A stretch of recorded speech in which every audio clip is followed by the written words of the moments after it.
Space. What a wonderful, yet terrifying part of our existence. The thought that there is a never-ending expanse of galaxies, planets, and even possibly other civilizations can evoke many different emotions from the same thought. The thought we may or may not be alone in the universe is a blessing and a curse because without the existence of other life means we have all the pressure placed on the Earth to succeed. Although if we aren't alone, the Earth may be minuscule compared to other planets with life that are out there. So the question arises, is there life out there? In our journey of trying to answer this question, the first stop is believed to be Titan. Titan is located far past the terrestrial planets, over 943 million miles from Earth.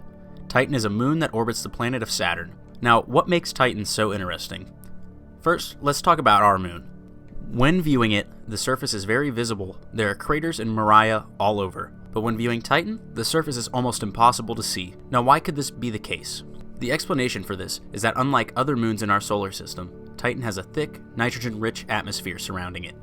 Along with nitrogen, its atmosphere is believed to be composed of methane and carbon-rich compounds such as acetylene, ethane, and propane. If you look past the thick and well-developed atmosphere, the surface is very similar to Earth, just much, much, much colder. The temperature on the surface is around negative 290 degrees Fahrenheit. The moon is covered in many rocks that are composed of water ice and also is believed to have volcanic activity, but since it is located in the orbit of a Jovian planet, its mantle is mostly made out of ice. So as volcanoes eject liquid water that quickly refreezes and changes the surface of the moon, there is also liquid located on its surface, and not just frozen water. But to exist in such a cold location as a liquid requires a compound other than water. The lakes, ponds, and rivers on the surface are all full of liquid methane and ethane. Earth and Titan are the only two bodies in our solar system to have liquid on their surfaces, which is why Titan is so important in the search for life outside of Earth. We have some information about its surface temperature, composition, mass, and what the surface is like, thanks to many satellites and probing missions that have occurred since the push for exploring Titan. But since no human has landed on the planet to explore it, there are still many questions that need to be answered, and NASA is looking to answer those questions sooner rather than later. Dragonfly is the next mission planned for Titan. The mission will include an automated vehicle to explore the surface. The vehicle is going to be a flying drone, hence the name Dragonfly, and will be large, with 8 rotors propelling it through Titan's dense and high-pressure atmosphere. Standing on the moon's surface is like swimming 50 feet below the surface on Earth. It'll be able to reach speeds of 10 meters per second and altitudes of 4,000 meters. Its size will be similar to that of the largest Mars rover and will have a mass of 400 to 450 kilograms. This is going to be searching for prebiotic chemical processes, which are evidence of life developing on the moon. According to NASA, Dragonfly is scheduled to launch in June 2027 and arrive at Titan by 2034. So what if we do find evidence of biotic life on Titan, or at least developing life? First, we have to understand that any life on Titan would be extremely different from life found on Earth. Since there is no liquid water, no organisms from Earth would survive on Titan. To add to this, the lack of oxygen makes it even more impossible to live without extra technology. Thus, no Earth-like creatures could be found on Titan. If biotic life is found, then it would indicate that there is a possibility of more complex life there too.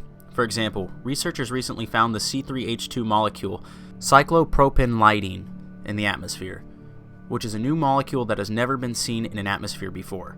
By finding this, researchers are able to attempt to build potential alien DNA. They are also able to use this data to get an idea of what molecules to look for when they land Dragonfly on Titan. It is also important for researchers to know where to look for life on Titan, since we don't have a full understanding of what's going on at the surface. It can be challenging to determine where life would likely be on the planet. One place researchers have stated is the methane lakes. As on Earth, life is typically where water is. Although methane is different from water, it is the most predominant liquid on Titan. Dragonfly would likely search through the methane lakes for single-celled organisms that could be used to get an idea of what the more complex life may look like in the future. But there are many other places where life could be potentially found on Titan. Surprisingly enough, another potential spot to find life is within Titan's volcanoes and impact craters. This is because scientists believe it may be warm enough in those areas to melt water ice on the planet into liquid water. If this is the case, then there may be small Earth-like organisms on Titan, but none with compound cell structures. According to NASA's Cassini spacecraft that collected data in 2012, there is detection of large tides on Titan, including a hidden ocean deep in the moon. Luciano Les is a Cassini team member at the Sapienza University of Rome, Italy. Says, "The search for water is an important goal in our solar system exploration, and now we spotted another place where it is abundant." A popular scenario that is derived from Cassini's data is that underneath an icy shell, there is a global subsurface ocean whose floor is high-pressured ice, and finally a hydrosilicate core. The mysterious liquid ocean can explain how there is seemingly a replenishing supply of methane on Titan, as normally the methane in its atmosphere should be destroyed given its conditions. If the subsurface ocean contains and releases large amounts of methane, it could explain many unique features about Titan that are caused by the presence of methane. The most exciting and important impact of a subsurface ocean is the increased possibility of life. Although not guaranteed, water on any world is an encouraging sign for possible life. Titan's unique features give it a promising chance at being the only body in the solar system other than Earth to contain life. Dragonfly has a historical task on its hand, and if successful, could reveal information that will change the way we view life. What do you think Dragonfly will find on Titan?